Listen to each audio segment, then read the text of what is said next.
Hi again guys, and welcome to episode 38 of D.A.R.C, or Does Anyone Really Care? The review series for the underappreciated and underused cars of Gran Turismo 6, which really do deserve to be used more than many people do use them. Now in this episode we are reviewing the Mazda Kusabi concept, which is a small hatchback, very interesting looking car. Quite a unique design among the cars of Gran Turismo 6. Has this split window layout at the back, very chiseled angular look to the car. It's a front engine front wheel drive vehicle and it costs 50,000 credits. So for a small hatchback it is pretty expensive, but it's also a concept, which is the main reason why it costs that much money. So is it worth that much?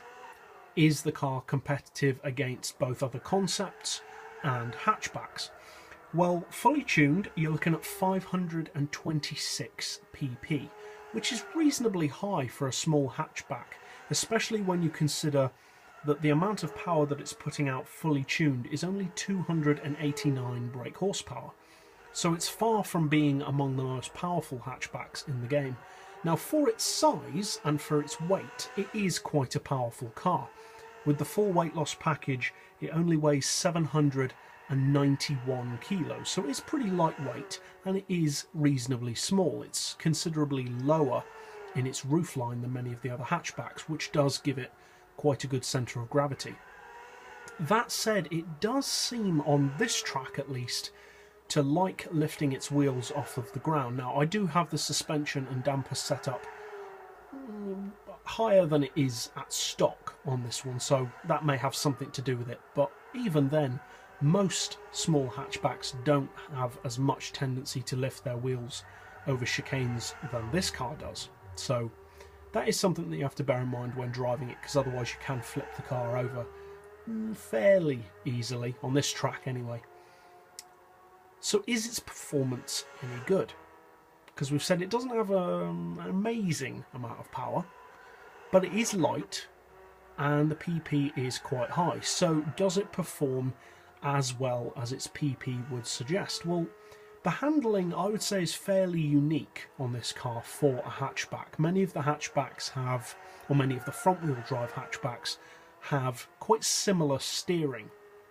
They have torque steer off the line, reasonably heavy handling, usually around corners, especially when you get up to the more powerful tuning levels.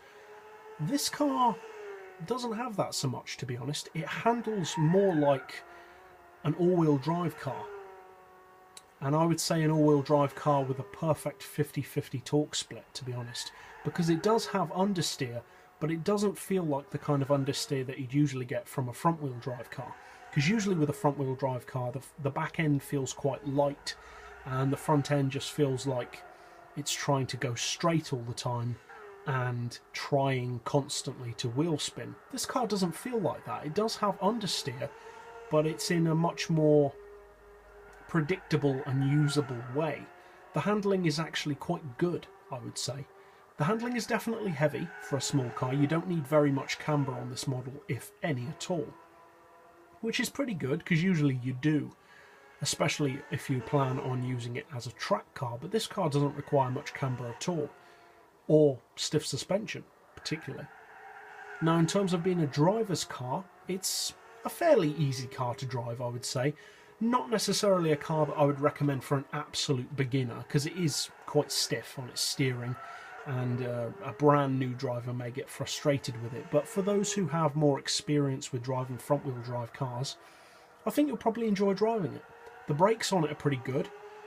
It's, as we said, light, and that does really make up for its seeming lack of power, because although the power isn't huge on this car, it does still have a pretty good power to weight ratio thanks to its low weight. It actually weighs almost as little as some of the K cars that feature on Gran Turismo, despite being significantly wider and chunkier in appearance than most of the K cars on Gran Turismo.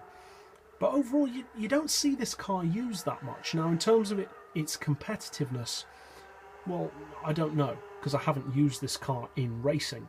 But from the feel of the car, I think it would probably be more competitive in a lower PP range. Because no matter how good it is, it's just not competitive enough for 526 PP. There are cars which are quicker for that PP.